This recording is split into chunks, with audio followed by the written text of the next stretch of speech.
나이다. 아멘. 자, 오늘도 좋은 날입니다. 우리의 기도를 통해서 하나님의 뜻이 우리 가운데 이루어지고 있습니다. 우리는 하나님의 사람이란 테마로 말씀을 나누고 있습니다. 하나님의 사람의 생활을 하려면 기본적으로 우리는 거듭날 뿐만 아니라 우리 주님께 직접 목양, 양육을 받아야 된다. 그러한 생활을 하려면 먼저 하나님의 사람의 첫 번째 원형이신 우리 주 예수를 볼 필요가 있습니다. 왜 우리 주 예수님이 하나님의 사람의 첫 번째 사람인가? 로마서 1장 3절과 4절 말씀을 보면 그의 아들에 관하여 말하면 육신으로는 다윗의 혈통에서 나셨고 성결의 영으로는 죽은 자들 가운데 부활하사 능력으로 하나님의 아들로 선포되셨으니 곧 우리 주 예수 그리스도시라 이렇게 말씀을 합니다. 여기 3절에 그의 아들에 관하여 말하면 육신으로는 다윗의 혈통. 그분은 사실 먼저 육신으로 이 땅에 오셨습니다. 그래서 그분은 사람으로 이 땅에 오신 것이요. 그래서 이 사람의 관점에서 육신의 관점에서는 그분은 다윗의 씨를 통해서 다윗의 혈통, 다윗의 후손으로 오신 것을 알 수 있습니다. 그분이 인성적인 모습이 이러한 모습을 우리에게 말씀하죠. 그리고 4절에 성결의 영으로는 죽은 자들 가운데 부활하사 능력으로 하나님의 아들로 선포되셨다. 여기에서 좀 하나님의 아들은 신성, 하나님의 되심을 설명합니다. 그분은 성결의 영으로 거룩한 영으로 말미암아 또 신성을 가지신 분이십니다. 즉 하나님이라는 겁니다. 그분은 하나님이자 또 사람으로서 신성과 인성을 가지신 바로 하나님의 사람인 줄 믿습니다. 그래서 그분이 특별한 인격을 가지셨죠. 어떤 인격? 하나님이신 인격과 또 사람이신 그런 인격을 가지신 줄 믿습니다. 그래서 그분의 모든 근원은 두 근원. 하나님으로부터 왔고 또 사람으로부터 우리의 몸을 입은 것을 알 수 있습니다. 이제 태초에 말씀이 계셨는데 그 말씀이 하나님이셨습니다. 그 말씀 안에 생명이 있었고 그 생명은 사람들의 빛입니다. 누구든지 그 생명, 말씀이신 생명인 그리스도를 받아들이면 우리 모두는 다 하나님의 자녀가 되죠. 그래서 영접하는 자, 곧 그 이름을 믿는 자들에게는 하나님의 자녀가 된다. 우리는 어떠한가? 우리는 사람으로 태어났지만 또한 그분을 영접함으로 말미암아 또 하나님의 자녀가 된 줄 믿습니다. 그래서 이 우리를 설명할 때 우리 요한복음 3장 6절에 보면 이런 말씀이 있어요. 육으로 난 것은 육이고 영으로 난 것은 영이다. 그러니까 우리가 육으로 난 것은 우리는 사람으로 태어났지만 영으로 난 것은 사람이다. 이렇게 표현하지 않습니다. 영으로 난 것은 영이다. 이렇게 말씀합니다. 바로 우리 성령을 통해서 바로 거듭난 영이 바로 우리 안에 신성의 요소를 가질 수 있는 겁니다. 우리는 육신으로 났으니까 사람의 모습도 갖고 있지만 또 우리는 성령으로 거듭난 영을 갖고 있기 때문에 우리 안에는 신성의 요소가 우리에게도 실제로 있습니다. 우리가 하나님과 우리가 똑같다 말할 수 있잖아요. 그렇게 말하면 이단이죠. 사람이 하나님이다 이렇게 말하면 이단이지만 우리는 바로 하나님의 형상을 가지고 있어요. 하나님과 어떤 능력이나 어떤 모습에서는 동일하지 않지만 그러나 우리는 하나님의 생명과 본성을 우리 영 안에 소유하고 있습니다. 그래서 우리도 하나님의 사람의 모습을 우리가 갖기 때문에 하나님의 사람의 모습으로 우리 모두가 살아가야 될 줄 믿습니다.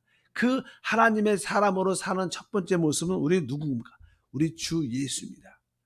실제로 그래서 우리는 신앙생활 할 때 내가 하나님과 영적인 레벨이 똑같다. 같은 종이다. 이렇게 말씀드렸습니다. 사람만이 하나님의 형상을 가지고 있고 사람만이 하나님을 영접할 수 있고 사람만이 하나님과 하나 될 수 있는 같은 종인 것을 우리가 깨달을 필요가 있다. 그래서 우리는 사람과 다르죠. 뭐 원숭이가 진화돼서 이렇게 될 수 있지 않습니다. 왜? 원숭이는 영적인 요소를 갖고 있지 않아요. 사람만이 하나님과 같은 종류로서 하나님의 영이신 것을 소유하기 때문에 바로 우리 역시 하나님의 사람으로 주님을 섬길 수 있는 줄 믿습니다. 그러면 이제 우리 예수님이 첫 번째 하나님의 사람의 원형, 모형이기 때문에 그분은 그러한 예수님과 똑같은 그런 것을 이렇게 영적으로 재생산, 찍어낼 수 있어요. 우리가 예를 들어서 이렇게 뭐 요즘 붕어빵을 찍는 이렇게 모형이 있어요. 거기다 이렇게 밀가루를 집어넣고 누르면 똑같은 모습이 계속 나오는 것처럼 재생산이라 그러죠. 바로 우리의 틀은 바로 하나님의 사람의 첫 번째 원형 틀은 예수 그리스도십니다. 그래서 예수님은 바로 예수님과 똑같은 우리를 하나님의 아들들을 계속 만들어내는 겁니다. 뭐 여러분이 그렇고 저도 그렇고 하나님은 영적으로 하나님의 아들들을 재생산해 내십니다. 우리 생명 자체가 그래요. 우리 생명 자체가 생명을 소유한 모든 것들은요 자기의 복사 재생산을 합니다. 그래서 모든 생명체를 보면 다 짝을 짓고 결국 뭐예요? 자기 후손을 남기고 다 죽는 거예요. 계속 자기의 그 후손을 생산한 것처럼 하나님도 바로 하나님의 원형이신 예수 그리스도를 계속 우리 어떻게 산출해내는 겁니다. 재생산. 우리가 다 그의 증거인 줄 믿습니다. 그러면 예수님이 어떻게 이 땅에서 하나님의 사람으로 사셨을까? 우리가 그것을 우리가 봐야 됩니다. 그런 그림을 우리가 갖고 우리도 그러한 주님을 따르는 길을 갈 필요가 있다. 그래서 예수님이 어떻게 태어나셨고 결국 그분이 이 땅에서 하나님의 사람으로 생활한 것은 그분이 태어나신부터 시작해서 십자가의 죽으심까지의 모습입니다. 십자가의 죽으심까지는 다 뭐요? 하나님이요 사람으로서 살으셨어요. 그분의 첫 번째 이제 생활의 모습은 그분이 이제 태어나시는 거죠. 그분이 첫 번째 어떻게 태어나셨냐? 그분의 태어나심은 첫 번째 구유로 설명할 수 있습니다. 누가복음 2장 7절하고 12절 읽어보니까 첫 아들을 낳아 강보에 싸서 구유에 누이셨으니 이는 여간이 있을 곳에 없음이라. 너에 가서 강보에 싸여 구유에 누여 있는 아기를 보리니 이것이 너에게 표적이니라 하더라. 그러니까 이 하나님의 사람의 첫 번째 생활의 모습은 그분이 구유에 누이셨다는 거예요. 뭐 구유는 이렇게 짐승이 먹는 이게 음식을 담놓는 그런 것이죠. 어떻게 보면 아주 초라하고 아주 연약하게 그렇게 어떻게 태어나셨죠. 뭐 강보라는 단어는 강보에 싸서 강보는 얇은 천이죠. 뭐 겨울 날씨가 추웠을 때 이게 어린 아이도 이렇게 도톰하고 부드러운 곳으로 이렇게 감싸줘야 되는데 그런 모습이 아니라 강보에 쌓여서 구유에 누였다. 이것이 어떻게 보면 하나님의 사람의 태어나심에 대한 모습입니다. 어쩌면 우리가 이렇게 좀 화려하게 태어나고 아주 멋있게 태어나고 이런 것을 사람들은 다 꿈꾸지만 우리 하나님의 사람의 생활은 실제로 그렇지 않다는 것을 배워야 됩니다. 그리고 그분은 이제 이렇게 태어나셨지만 항상 그분을 반대하는 자가 이 땅에 많이 있었죠. 그래서 그분은 처음에 이스라엘에서 이제 그분의 죽음을 자꾸만 재촉하는 반대자가 있으니까 애굽으로 떠나서 또 때가 돼서 애굽에서 다시 이스라엘로 올라와 베들레헴으로 결국 이게 나사렛 갈릴리 지역으로 가고 결국 나사렛이라는 곳에 살게 됩니다. 그분의 생활을 보면 이렇게 늘 반대자에 대해서 이렇게 피하셨어요. 많이 피하셨어요. 그리고 결국 그냥 그분은 나사렛에서 사시는데 그분의 이름이 별명이 된 것은 나사렛 예수라고 별명이 붙여진 것은 바로 그분의 이러한 피하심의 생활에 살다 보니까 결국 그 지역에 살게 돼서 결국 그 나사렛, 갈릴리 이런 지역은 이렇게 어떻게 보면 멸시받는 지역이고 멸시받는 어떤 동네 같은 그런 의미입니다. 늘 그렇게 피하면서 전전한 모습을 우리가 성경을 통해서 우리가 볼 수 있습니다.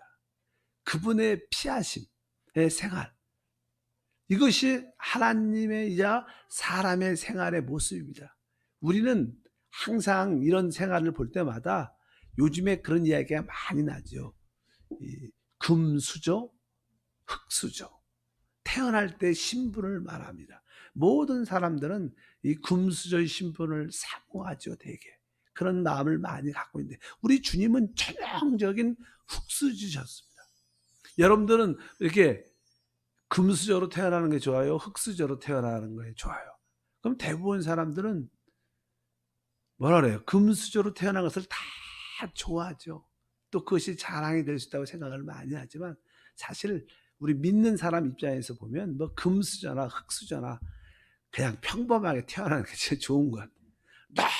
너무 가난해도 그 좋지 않고 너무 부하게 태어나도 좋지 않지 않을까 생각해서 그냥 알맞게 태어나는 게 우리 생활에 도움이 되지 않을까요? 뭐야 이것은 여담이 어찌하든지 우리 주님은 바로 그렇게 항상 반대자들에 의해서 이렇게 피하는 그렇게 넉넉지 않는 어렵게 사는 그런 모습이 있었습니다.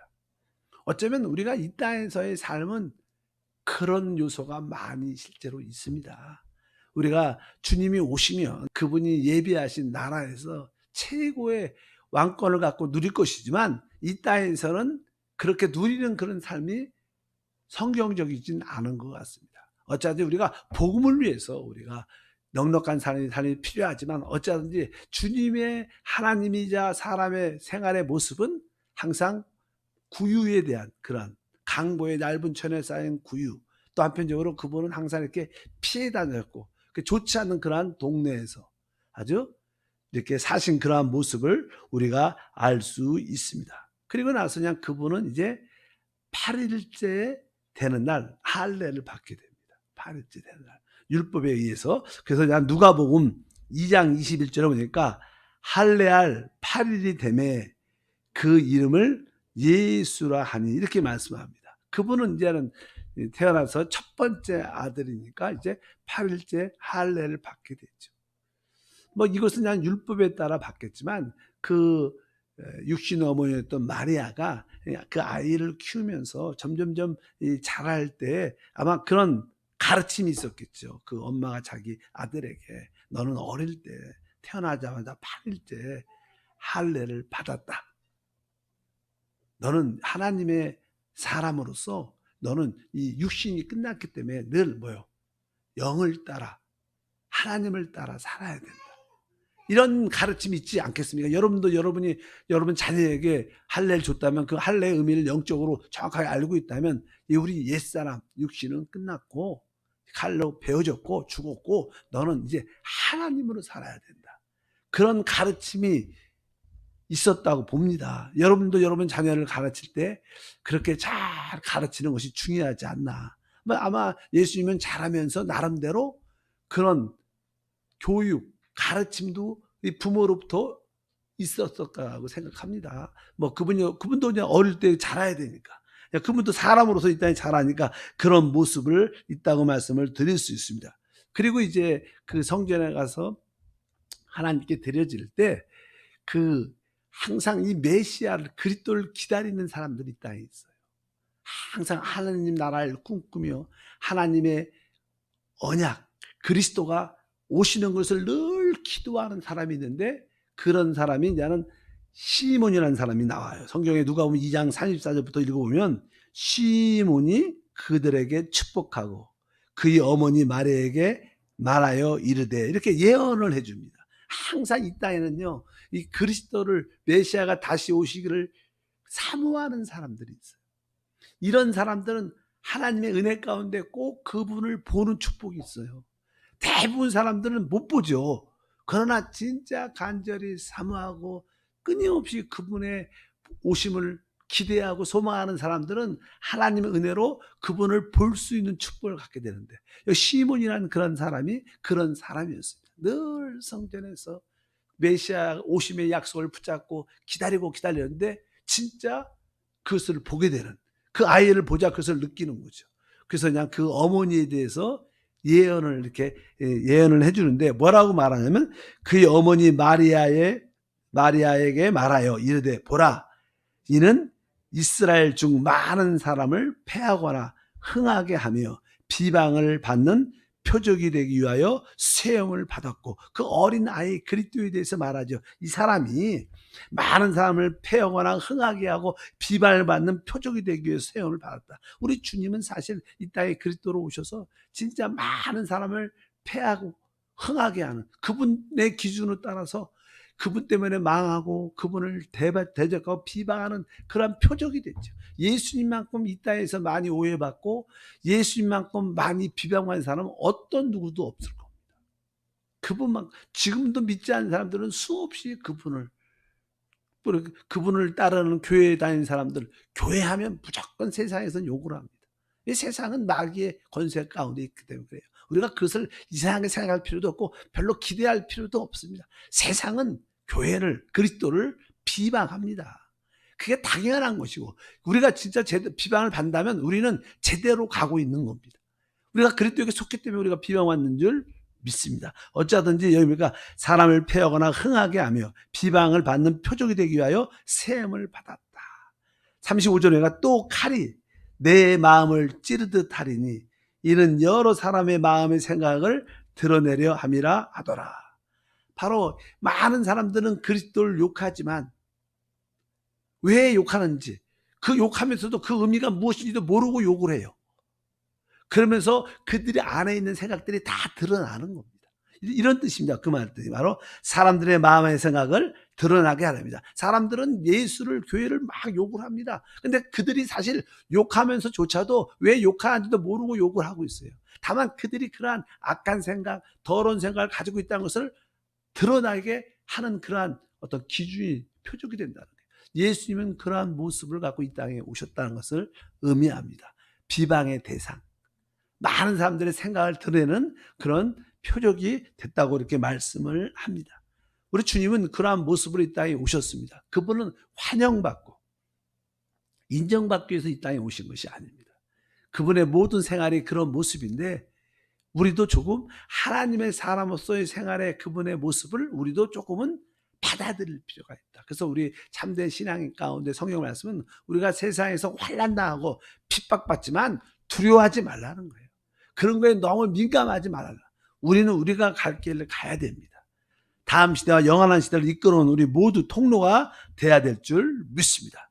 바로 시몬으로부터 이러한 예언의 말을 또 마리아가 듣게 되고 이제 점점점 예수님은 성장하게 되죠. 그분의 성장에 대해서는 자세히 나오지 않지만 2장 누가복음 40절에 이렇게 말씀합니다. 아이가 자라며 강하여지고 지혜가 충만하여 하나님의 은혜가 그 위에 있더라. 여기 사실은 아이가 이렇게 자라고 점점점 아이들이 강건하게 자라잖아요. 아이가 자라고 강해지면 지혜가 충만하다. 지혜가 충만하다는 뜻은 다른 뜻이 아니라 하나님의 신성적인 하나님의 요소가 점점점 많아진다. 실제로요, 그분은 하나님이시니까. 그러니까 하나님의 요소가 점점점, 지혜는 그리스도니까. 지혜가 충만해지고, 뒤에 보니까 하나님의 은혜가 그 위에 있더라. 하나님의 은혜. 그러니까 그분이 또 사람이니까. 사람으로서 살 때는 거기에 뭐가 있어야 돼요? 하나님의 은혜가 있어요. 우리도 이 땅에서 사람으로 살아갈 때 우리에게 진짜로 필요한 것은 은혜가 있는 겁니다. 여러분 자녀를 키울 때 하나님, 우리 아이에게 하나님의 지혜뿐만 아니라 하나님의 은혜가 있는 자녀가 되게 하소서. 하나님의 은혜를 입는 자녀. 인성적으로 사람이 좀 부족함도 있잖아요. 우리가 태어날 때 연약한 몸도 갖고 또 여러 가지 연약함, 질병도 부족함을 갖고 태어날 수 있습니다. 그럴지라도 하나님, 이 인성적인 사람의 연약한 모습에 하나님의 은혜가 있게 하소서. 우리 자녀들에게 이런 하나님의 은혜가 있게도 이렇게 기도하고 이것이 참 우리에게 필요하다. 주님은 어쩌든지 신성 쪽에서는 항상 지혜가 충만하지만 또 그 인성, 사람의 모습 안에는 항상 하나님의 은혜가 있다고 여기에 기록하고 있는 줄 믿습니다. 그리고 나서 이제 12살이 돼서 처음으로 그냥 성전에 가십니다. 부모님을 따라. 거기에 대해서 이제는, 그런데 잠깐 부모님이 깜빡하는 수에 예수님을 잃어버렸어요. 그래서 예수님을 찾으러 가죠. 그러니까 거기 성전에서 이제 거기 율법사나 성경을 가르친 사람과 이 대화를 하고 있는 그런 모습을 보면서 누가복음 2장 49절에 이렇게 말합니다. 예수께서 이르시되 어찌하여 나를 찾으셨나이까? 내가 내 아버지 집에 있어야 할 줄 알지 못하셨나이까? 이렇게 말씀을 합니다. 뜬금없이 이렇게 어렵게 나이가 12살인데 이렇게 말하죠. 어찌하여 나를 찾으십니까? 내가 아버지 집에 있어야 할 줄 알지 못했습니까? 내가 아버지 집에 있다는 뜻은 다른 뜻으로 나는 아버지 것 안에 있어야 된다. 이런 뜻입니다. 이것은 나는 성전에 예수님이 있어야 된다. 하나님이 집 안에 있어야 된다. 이런 뜻도 있지만 사실 이 하나님의 성전, 하나님의 집이죠. 하나님의 집. 성경에서 최고의 중점은 뭐예요? 하나님의 집이에요. 지금 성경에 새 예루살렘으로 완성되는데 그것이 뭐예요? 하나님의 집이고 그것이 뭐예요? 우리의 집이 되죠. 하나님의 성경의 최고의 결론은 하나님의 집에 대한 되게 중요한 요소를 갖고 있어요. 그러니까 그냥 하나님의 성전에 내가 여기 아버지 집에 있어야 되지 않겠느냐. 그러니까 우리가 이 신약에서 하나님의 집이 무엇입니까? 바로 그것을 우리는 교회라고 말해요. 교회가 곧 그리스도의 뭐예요? 몸이라고 말합니다. 그리스도의 몸. 이 그리스도의 몸이 결국 뭐가 되는 거예요? 새 예루살렘이 되는 거예요. 그런 완성되어 가는 과정이죠. 그러니까 이 예수님이 12살밖에 안 됐는데 그분의 모든 마음의 중심에 뭐가 있어요? 하나님의 경륜의 중심인 하나님의 집에 대한 생각을 하고 하나님의 목적을 알고 있는 거예요. 내가 아버지 집에 결국 그것이 교회고 신앙에서는 그리스도의 몸이 되고 몸이 결국 새 예루살렘. 그러니까 이 어린 예수가 아버지의 뜻과 목적과 경륜에 관심을 갖고 있었다는 거예요. 그러니까 그런 뜻을 우리들도 이 땅에 살아갈 때 우리 자신도 그렇지만 우리 자녀들에게 정말 하나님의 뜻, 목적을 보여줄 수 있어야 돼요. 그 하나님의 뜻과 목적을 갖지 않고 이 땅에 살면 다 뭐냐 헛되고 의미도 없습니다. 좋은 대학 무슨 의미가 있겠어요? 여러분도 다 나왔잖아요. 그게 시간 지나면 무슨 의미가 있어요? 조금 잘 먹고 좀 좋은 차 사고 이런 가정이지 결국 다 지나가는 거예요. 여러분들이 우리에게 진짜 하나님의 목적, 하나님의 경륜을 보여줄 수 있는 그런 부모가 돼야 될 줄 믿습니다. 예수님의 하나님의 사람으로 삶은 그러한 모습을 갖고 있었다. 그래서 디모데전서 1장 4절에 이렇게 말하죠. 신하와 끝없는 족보에 몰두하지 말게 하려 함이라. 이런 것들은 믿음 안에 있는 하나님의 경륜 이름보다 도리어 변론을 내는 것이다. 우리 신앙생활도 변론을 내는 이상한 거 이야기 자꾸만 하지 말고 진짜 하나님의 경륜을 이루는 것을 위해. 하나님의 경륜은 무엇입니까? 다른 게 아닙니다. 하나님은요, 하나님의 자신의 생명을 우리에게 주는 거예요. 우리를 뭐요? 교회로, 그리스도의 몸으로 만들어서 하나님 집을 만드는 게 하나님의 경륜인 줄 믿습니다. 우리가 하나님의 집이 되려면 그리스도의 풍성을 계속 받아들여야 돼요. 그래서 뒤에 있는 3장 8절과 9절에 여기에 있는 그 하나님의 경륜은 교회라고 설명을 하면서 교회를 설명을 이렇게 합니다. 모든 성도 중에 지극히 작은 자보다 더 작은 나에게 이 은혜를 주신 것은 측량할 수 없는 그리스도의 풍성함을 이방인에 전하게 하시고 영원부터 만물을 창조하신 하나님 속에 감추었던 비밀의 경륜이 어떠한 것을 드러내게 하려 하심이라. 그리고 교회에 대한 말이 쭉 기록되어 있는데 바로 우리 사도 바울은 사역의 중심이 뭐인가? 바로 그리스도 안에는 풍성함인데 그 풍성함을 사람들에게 계속 공급해 주는 거예요. 우리가 그리스도의 풍성을 마음껏 받아들이면 우리는 뭐예요? 교회로서 그리스도의 몸의 지체가 돼서 하나님의 집으로 지어지는 거예요. 여러분들이 그리스도의 풍성을 마음껏 누리길 축복합니다. 그러면 여러분들은 뭐예요? 그리스도의 몸이 돼요. 우리가 이 몸들이 이렇게 서로 이렇게 생명으로 연결돼서 하나가 되는 것처럼 결국 하나님의 이 경륜을 알아야 된다. 예수님은 내가 아버지의 집에 있어야 할 줄 몰랐습니까? 그가 어린 나이일지라도 바로 하나님의 경륜, 하나님의 모든 목표의 중심인 바로 하나님의 집, 새 예루살렘에 대한 그런 관심이 있었다. 이 땅에서는 교회 그리스도의 몸에 대한 그런 관심을 가지고 그분은 생활을 했다는 거예요. 그러니까 하나님의 사람들은 이러한 관심이 있어야 된다는 거예요. 이것이 우리의 생활이 돼야 될 줄 믿습니다. 먼저 이것이 그 나라 그 일을 구하는 거예요. 이것을 가지면 부수적인 것은 자연스럽게 우리에게 따라오게 됐습니다.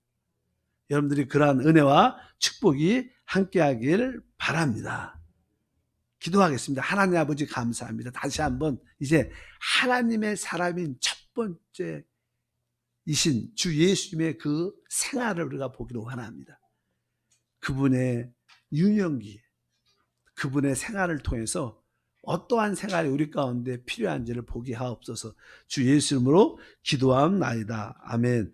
하늘에 계신 우리 아버지